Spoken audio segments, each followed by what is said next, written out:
में आंसू आ गए पढ़कर। एक दिन एक बुजुर्ग डाकिये ने एक घर के दरवाजे पर दस्तक देते हुए कहा, चिट्ठी ले लीजिए। आवाज सुनते ही तुरंत अंदर से एक लड़की की आवाज गूंजी, अभी आ रही हूँ, ठहरो। लेकिन लगभग 5 मिनट तक जब कोई न आया तब डाकिये ने फिर कहा, अरे भाई, कोई है क्या? अपनी चिट्ठी ले लो, मुझे और बहुत जगह जाना है, मैं ज्यादा देर इंतजार नहीं कर सकता। लड़की की फिर आवाज आई, डाकिया चाचा, अगर आपको जल्दी है तो दरवाजे के नीचे से चिट्ठी अंदर डाल दीजिए, मैं आ रही हूँ, कुछ देर और लगेगा। अब बूढ़े डाकिये ने झल्लाकर कहा, नहीं, मैं खड़ा हूँ, रजिस्टर्ड चिट्ठी है, किसी का हस्ताक्षर भी चाहिए। तकरीबन 10 मिनट बाद दरवाजा खुला। डाकिया इस देरी के लिए खूब झल्लाया हुआ तो था ही, अब उस लड़की पर चिल्लाने ही वाला था, लेकिन दरवाजा खुलते ही वह चौंक गया और उसकी आंखें खुली की खुली रह गई। उसका सारा गुस्सा पल भर में फूर हो गया। उसके सामने एक नन्ही सी अपाहिज कन्या, जिसके एक पैर नहीं थे, खड़ी थी। लड़की ने बेहद मासूमियत से डाकिये की तरफ अपना हाथ बढ़ाया और कहा, दो मेरी चिट्ठी। डाकिया चुपचाप डाक देकर और उसके हस्ताक्षर लेकर वहां से चला गया। वो अपाहिज लड़की अक्सर अपने घर में अकेली ही रहती थी। उसकी माँ इस दुनिया में नहीं थी और पिता कहीं बाहर नौकरी के सिलसिले में आते जाते रहते थे।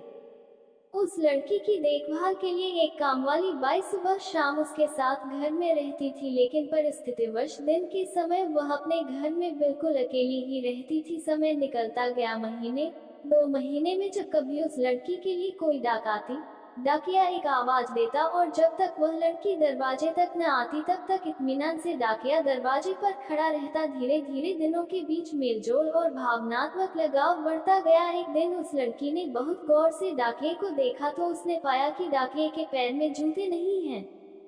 वह हमेशा नंगे पैर ही डाक देने आता था। बरसात का मौसम आया, फिर एक दिन जब डाकिया डाक देकर चला गया तब उस लड़की ने जहां गीली मिट्टी में डाकिये के पांव के निशान बने थे, उन पर कागज रखकर उन पांवों का चित्र उतार लिया। अगले दिन उसने अपने यहाँ काम करने वाली बाई से उस नाप के जूते मनवाकर घर में रख लिए। जब दीपावली आने वाली थी उससे पहले डाकिये ने मोहल्ले के सब लोगों से त्योहार पर बख्शीश चाही, लेकिन छोटी लड़की के बारे में उसने सोचा कि बच्ची से क्या उपहार मांगना, पर गली में आया हूँ तो उससे मिल ही लूं। साथ ही साथ डाकिया ये भी सोचने लगा कि त्योहार के समय छोटी बच्ची से खाली हाथ मिलना ठीक नहीं रहेगा।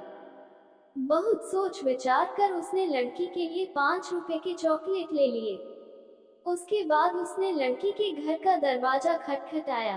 अंदर से आवाज आई, कौन? मैं हूँ गुड़िया, तुम्हारा डाकिया चाचा, उत्तर मिला। लड़की ने आकर दरवाजा खोला तो बूढ़े डाकिये ने उसे चॉकलेट थमा दी और कहा, ले बेटी, अपने गरीब चाचा की तरफ से। लड़की बहुत खुश हो गई और उसने कुछ देर डाकिये को वहीं इंतजार करने के लिए कहा। उसके बाद उसने अपने घर के एक कमरे से एक बड़ा सा डब्बा लाया और उसे डाकिये के हाथ में देते हुए कहा, चाचा, मेरी तरफ से दीपावली पर आपको ये भेंट है। डब्बा देखकर डाकिया बहुत आश्चर्य में पड़ गया।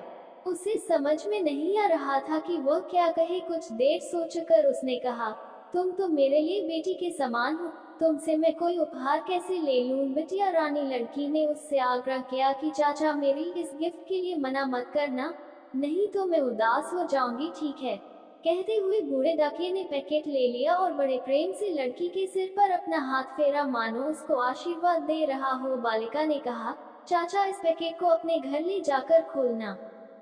घर जाकर जब उस डाकिये ने पैकेट खोला तो वह आश्चर्यचकित रह गया, क्योंकि उसमें एक जोड़ी जूते थे। उसकी आंखें डगमगा गई। डाकिये को यकीन नहीं हो रहा था कि एक छोटी सी लड़की उसके लिए इतना फिक्रमंद हो सकती है। अगले दिन डाकिया अपने डाकघर पहुंचा और उसने पोस्टमास्टर से फरियाद की कि उसका तबादला फौरन दूसरे इलाके में कर दिया जाए। पोस्टमास्टर ने जब इसका कारण पूछा तो डाकिये ने वे जूते टेबल पर रखते हुए सारी कहानी सुनाई और भीगी आंखों और रुंधे गले से कहा, सर, आज के बाद मैं उस गली में नहीं जा सकूंगा। उस छोटी अपाहिज बच्ची ने मेरे नंगे पांवों को तो जूते दे दिए, पर मैं उसे पांव कैसे दे पाऊंगा? इतना कहकर डाकिया फूट फूट कर रोने लगा।